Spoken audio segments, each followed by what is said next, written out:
Good morning, everybody. Welcome to another edition of Coffee with Cory. I'm your host, Cory Smith, here to discuss some NC State men's basketball. NC State goes on the road after a tough loss on Saturday. We'll call it what it is, a disappointing loss. I call it a befuddling on Saturday multiple times. Just one that you absolutely could not lose. This is a game where you get this one, you find a way somehow or another to knock off the number 18 team in the country, a team that's currently undefeated in ACC play, just took down a previously undefeated team in Miami at home on Saturday while NC State was losing to Georgia Tech in Clemson. And this is a Clemson team that has been very good so far this year, but has not really, blown out decent or good teams in the ACC so far. So, yes, they had blowout wins. You go back to, a little while back against Boston College. Obviously, they beat Notre Dame the way that they did too. But NC State has been a good enough team to be able to compete on the road. Won, obviously, multiple road games to start ACC play so far. Again, those weren't good opponents. I mean, nobody's saying that Florida State is a great opponent. Nobody's saying that Boston College is a great opponent. But they played well enough on the road, gotten off to good enough starts in both of those games to be able to continue. I mean, if I think back, I believe they led or were tied for like 87 or no, take that back, 77 of the 80 minutes that NC State played in those two road games. So they got off to comfortable leads, didn't give them up. That's obviously not going to be as easy against Clemson, but it is a Clemson team that has prided itself on its defense, not its offense. So that's where I think NC State kind of comes into play here, is if you can figure out your offense, if it can be significantly more efficient than it was on Saturday against Georgia Tech, then you really have a chance in this one. My first pick for NC, my first point for NC State in this game really is again going back to that, being more efficient on the offensive side of the basketball. The game on Saturday, NC State shot 38.7%, which is the second lowest field goal percentage they've shot so far this season.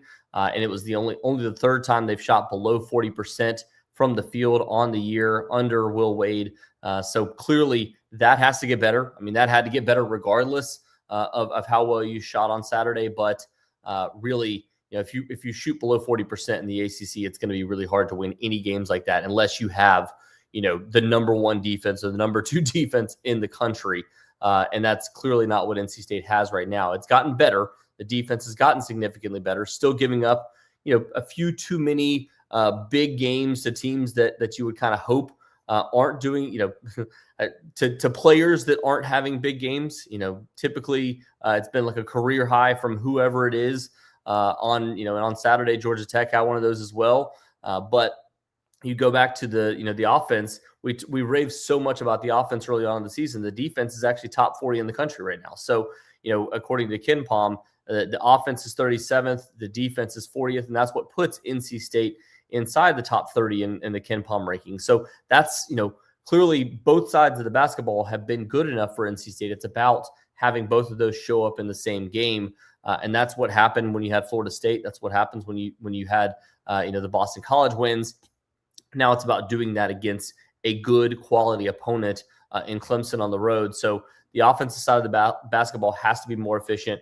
If you can average somewhere between, 1.15 and 1.2 points per possession against this Clemson team that has been one of the best defenses in the country, I'm looking at the, points per possession for, points per game that Clemson allows, 9th in the country.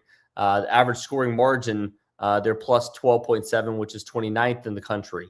The average opponent's assists per game is 9.6, which is 5th in the country. The total rebounds per game is good, but their defensive rebounding has been what's been elite. They are not allowing teams to, miss shots and rebound the basketball. Only, I want to make sure I get the number correct here. I had it pulled up just a second ago, but Clemson is allowing teams on the defensive side of the basketball to get rebounds 25.2% of the time. That is the 13th ranked. They're 13th in the country in opponents' defensive or offensive rebounding percentage so far this season. So that, again, is a huge number that NC State must overcome. And how do you do that? You shoot the ball more efficiently. You don't, you're not going to get as many possessions in this game because Clemson is going to try to eat up as many possessions as they possibly can.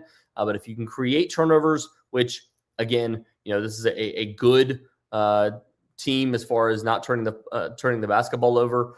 They're at 1.426 assist to turnover rate, which is top 70 in the country. It's not bad, but they're not a team that turns the ball over a ton. So going on the road and doing those types of things is not always going to be easy. So for NC State, you have to be able to, do the right things, shoot the ball well, not have to worry about as many offensive rebounds, get more defensive rebounds, which is something that NC State has ranked really well in so far this season. They ranked top 40 in the country in defensive rebounding rate. So both of these teams, very good defensive rebounding teams. It's just Clemson is not as good of a shooting team as NC State has shown in the past. So for NC State, you have to get going from outside. You also have to get some high efficiency shots down, below the basket. If they can shoot, somewhere between 45 to 50% in this game, you have a chance to really be able to compete against this Clemson offense.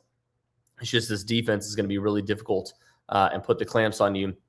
The second point that I want to make here too kind of goes back to that. On the defensive side of the basketball, it's going to be about taking down every opportunity you possibly can.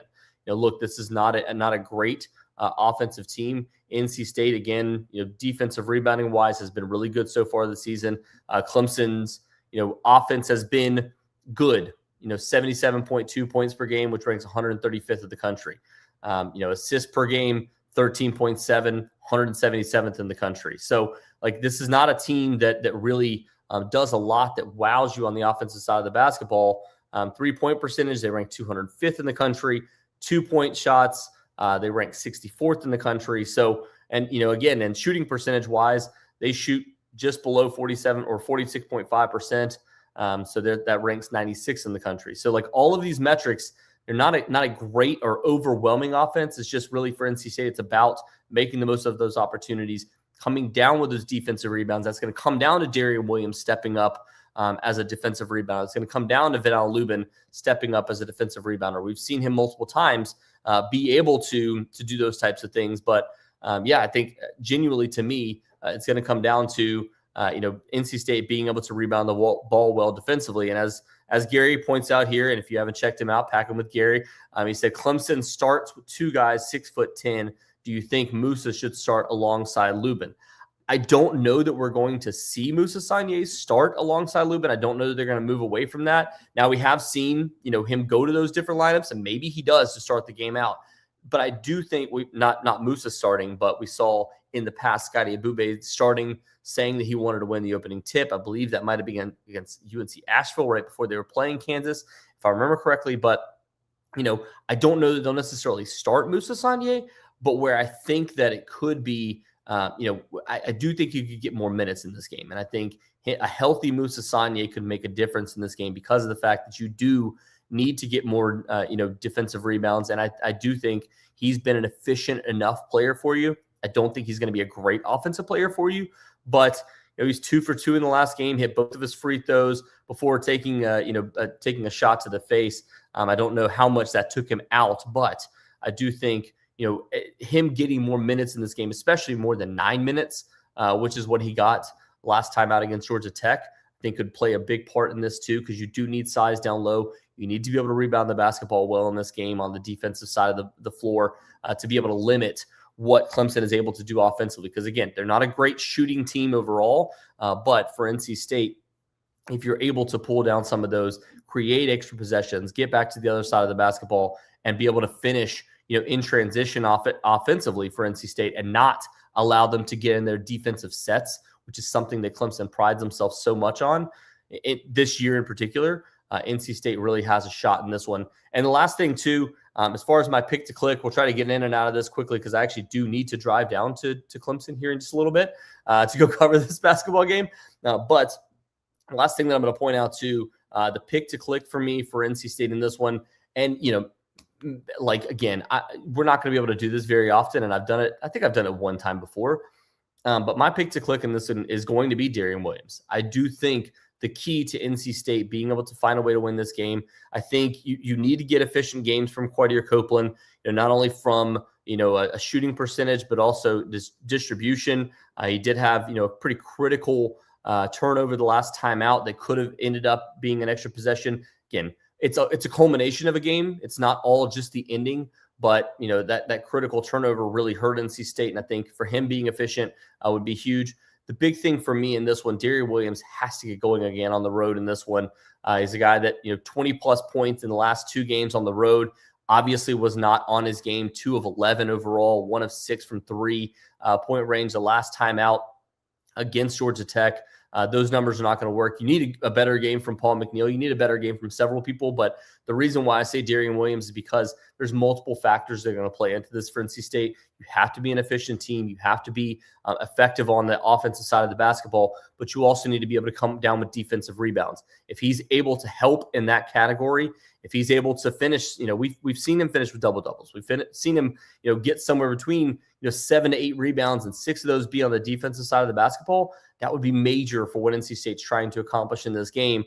Offensive wise, I do think NC State's going to have to find ways to come down with offensive rebounds, easy putbacks. But the big thing too is the fact that Clemson just does not allow you to really get your misses. So NC State's going to have to be effective on the defensive side of the basketball and get out quick in transition because as Jonathan points out here, there's 2 things that you can do to kind of combat their size. He said we're going to have to make threes, make some threes. Clemson is very tough inside. Yes, I agree there. NC State is going to have to make threes. Darian Williams needs to make threes. Cordier Copeland needs to make threes. Trey Holloman needs to make threes off the bench. Matt Abel, all these guys need to make threes, but you need to be efficient about it too. Like you can't just keep chucking up shots from guys that aren't making them in this game and try to find somebody that does click in this one. I think Darian Williams is going to be the player that clicks for NC State yet again and ultimately helps them to be able to get over the top against Clemson, a team that has been very good. Again, I keep going back to the defensive side of the basketball. They also have that size down low. If you're able to shoot well from outside, but also able to have somebody like Darian Williams drive and kick and find guys open and attract some attention, that would be massive for what NC State's looking to accomplish in this game as well. So that's going to be my 3 things. As far as a prediction in this one, I think if NC State's going to win this game, they have to get the game into the 80s. That's not something that Clemson has been able to, has done so far this season. But NC State, I think you have to be able to consistently win possessions. And I'm going to, again, I wouldn't be surprised to see NC State find a way to win this game, say somewhere between 82 to 78, 82 to 77, something like that. But if they're going to win it, you have to be able to get into the upper 70s, into the 80s. This Clemson team, again, I kind of rattled them off yesterday, but Clemson so far, the games that they've won in conference play, Syracuse 64 to 61, Pittsburgh 73 to 68, SMU 74 to 70, Notre Dame 76 to 71, Boston College 74 to 50. Like none of these teams have been able to get up into the upper 60s or even the 70s, except for SMU to this point. So, and the games that they've lost, Alabama, I know Alabama's, a different cloth, cut from a different cloth, but 90 to 84 was how they won that game. BYU was the only team so far that has been able to beat Clemson in the 60s.